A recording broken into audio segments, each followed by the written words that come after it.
நவராத்திரியின் 7ஆம் நாள் விழா. இந்த நவராத்திரியின் 7ஆம் நாள் விழாவில் பார்த்திங்கன்னா, நற்பலன்கள் சுகபோகமான வாழ்க்கையை பெறுவதற்கு நம்ம எப்படி வழிபாடு சுலபமாக செய்கிறது அப்படிங்கிறத பற்றின பதிவு தான் இது. வாங்க பதிவுக்குள்ளே போயிடலாம். இப்போது நவராத்திரியின் 6 நாட்கள் முடிந்து 7ஆவது நாட்களான மலைமகளது வழிபாட்டையும் அலைமகளது வழிபாட்டையும் நம்ம முதல் 6 நாட்கள் நிறைவு செஞ்சிட்டோம்.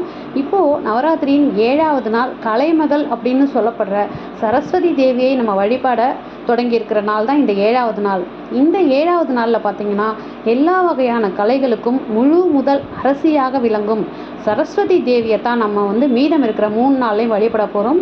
சரஸ்வதி தேவியை வழிபட போகின்ற நவராத்திரியின் 7ஆவது நாளை தான் நம்ம வீட்டில் சுலபமான முறையில் நம்ம எப்படி கொண்டாட போகிறோம் அப்படிங்கிறத பற்றின சின்ன ஆன்மீக தகவல் தான் இது. சரஸ்வதி தேவி அப்படின்னாலே கல்விக்கு உரியவள் அப்படிங்கிறது எல்லோரும் அறிந்த ஒன்று தான். நம்மளுடைய வீட்டில் கல்வி பயிலும், அதாவது படிக்கிற குழந்தைங்க இருந்தாங்க, மாணவர்கள் காலேஜ் படிக்கிறவங்க யாராக இருந்தாலும், அதாவது வேலைக்கு போயிட்டு இருக்கவங்களே படிச்சுட்டு இருப்பாங்க, அந்த மாதிரி இருக்கிறவங்க இருந்தால் கூட சரஸ்வதி தேவியை நினச்சி இந்த வழிபாட்டில் கலந்து கொண்டோம் அப்படின்னா அவர்களது ஞாபக சக்தியானது அதிகரிக்கும், ஞானமும் ஆற்றலும் திறமையும் புத்தி கூர்மையும் மேலும் மேன்மை அடையும் அப்படிங்கிறது நம்பிக்கை. இன்றைய தினம் சரஸ்வதி தேவியை சாம்பவி தேவியாக நம்ம பெயர் கொண்டு வழிபடணும். அதாவது குழந்தைங்களை எல்லாரும் இன்னைக்கு நம்மளுடைய வீட்டுக்கு வர வச்சு அமர வச்சு அவங்கள நம்மளுடைய பூஜை அறையில் அமர வச்சு சாம்பவி தேவியை மனசார வேண்டிக்கிட்டு வாசனை நிறைந்த பூக்களால் உங்களோட குழந்தைகள் வீட்டுக்கு வந்திருக்காங்க இல்லையா, அந்த குழந்தைங்களோட கையாலேயே உங்களோட வீட்டில் இருக்கும் சரஸ்வதி தேவியின் திருவுருவ படத்திற்கு அர்ச்சனை செய்யணும் அப்படின்னு சொல்லப்பட்டிருக்கு புராணங்களில். ஓம் சாம்பவி தேவியே நமக அப்படிங்கிற மந்திரத்தை 11 தடவை குழந்தைகள் வாயால் உச்சரிக்க செய்யணும். அடுத்தபடியாக உங்கள் வீட்டின் அக்கம் பக்கத்தில் இருக்கிற குழந்தைகளை உங்களுடைய வீட்டிற்கு வரவழைச்சு அவர்களை படிப்பதற்கு தேவையான, அதாவது பேனாவோ பென்சிலோ நோட்டு புத்தகமோ ஏதாவது ஒன்று அன்பளிப்பாக அவங்களுக்கு கொடுங்க.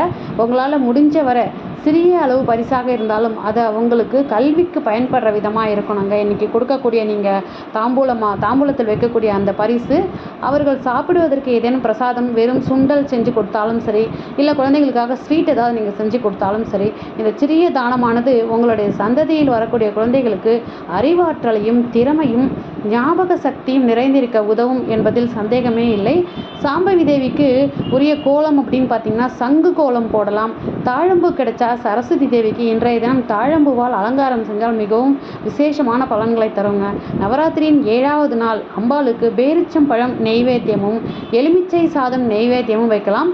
இவைகளை நைவேத்தியமாக வைக்க வேண்டும் அப்படின்றது அவசியம். ஆனால் உங்ககிட்ட இல்லைன்னா உங்ககிட்ட என்ன இருக்கோ அதை வச்சு நீங்கள் நெய்வேத்தியம் பண்ணுங்கள். இன்றைக்கு அம்பாளுக்கு உகந்த நிறமாக இளம் சிவப்பு சொல்லப்பட்டுள்ளது. இன்றைய தினம் வீட்டில் இருக்கும் பெண்களும் இளம் சிவப்பு நிறத்தில் ஆடை அணிந்து கொள்ளலாம். ஆடை அணிந்து கொண்டு வீட்டில் பூஜை அறையில் பூஜை செய்யும்போது சிறப்பான பலன்கள் உங்களுக்கு கிடைக்கும்.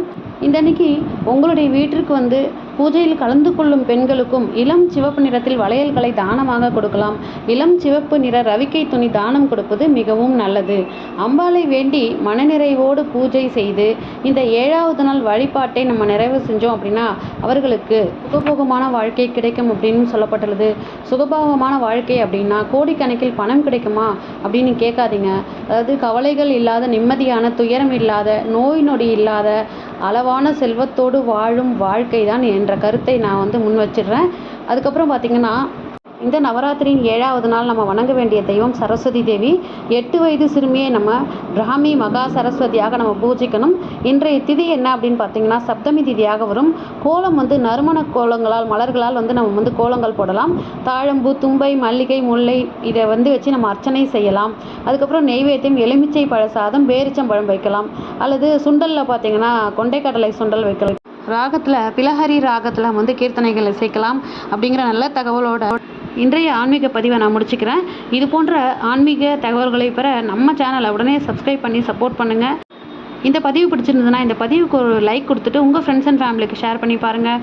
மீண்டும் நவராத்திரியின் 8ஆவது நாள் பதிவில் சந்திக்கிறேன். நன்றி, வணக்கம்.